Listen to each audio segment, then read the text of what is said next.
Hello, friends. You came back for some more science talk.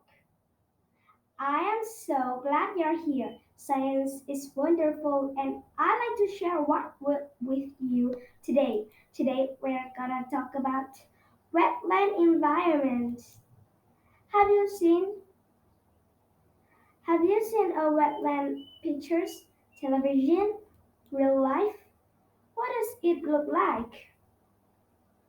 What does it smell like? What does it feel like? What is it and why do we call it wetland? Well, let's begin. Their wetland environments are like border environments.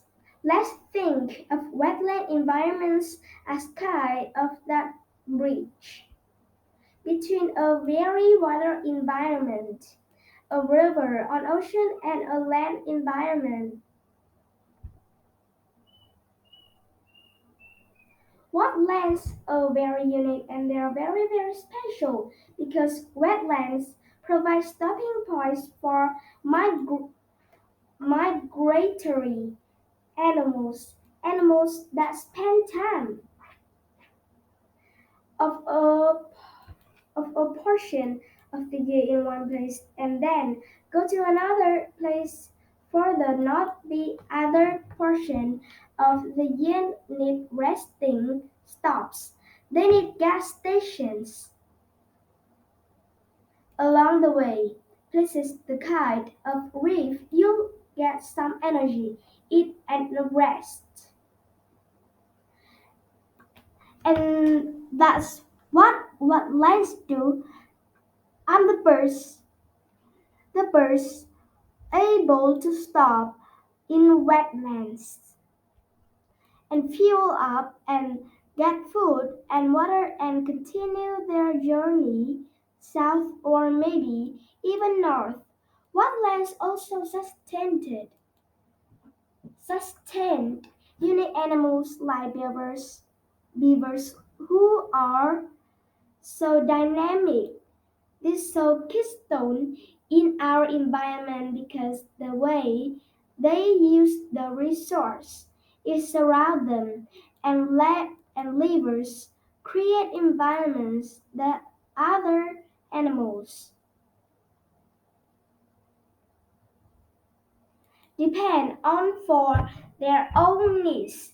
So what find those beavers in that very unique environment called wetland?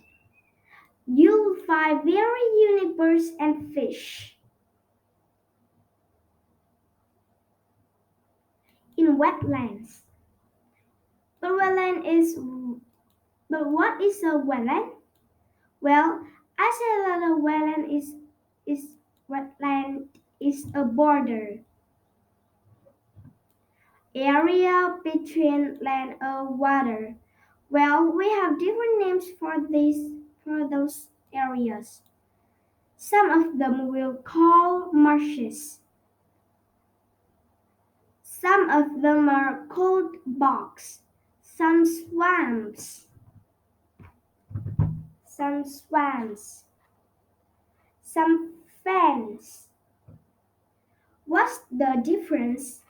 The difference is the amount of water that settles in that area and how far it is from a larger water source. That's pretty much the only difference between the marshes, the swamps, the fens, and the bogs. Wetlands are also important because when we get flooded, the water has some place to go. The word that the wetland is able to manage excess amount excess amounts of water. So you see, my friends, wetlands are very unique, not just because of the types of organisms that they are able to sustain.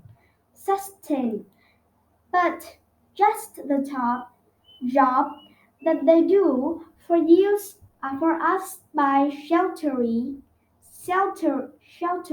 us from flood water by cleaning our water. And by I've got one other point. Those deep roots of those grasses also protect that area from erosion from wearing away. So you see, it's good for the animals. What is good for the earth, and usually, what's good for the animals in the earth is good for us. So if there's a wetland area near you, ask other dogs to take you down, visit it, spend more time there, and just see how unique and beautiful wetland environments can be. Thanks for coming.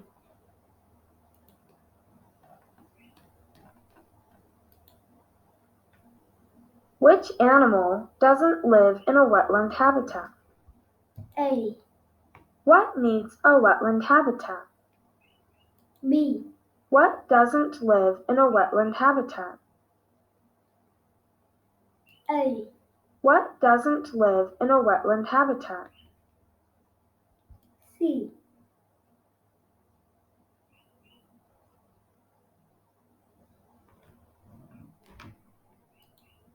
What doesn't live B. in where is the wetland habitat? Where is the wetland habitat? C. What needs a wetland habitat? B.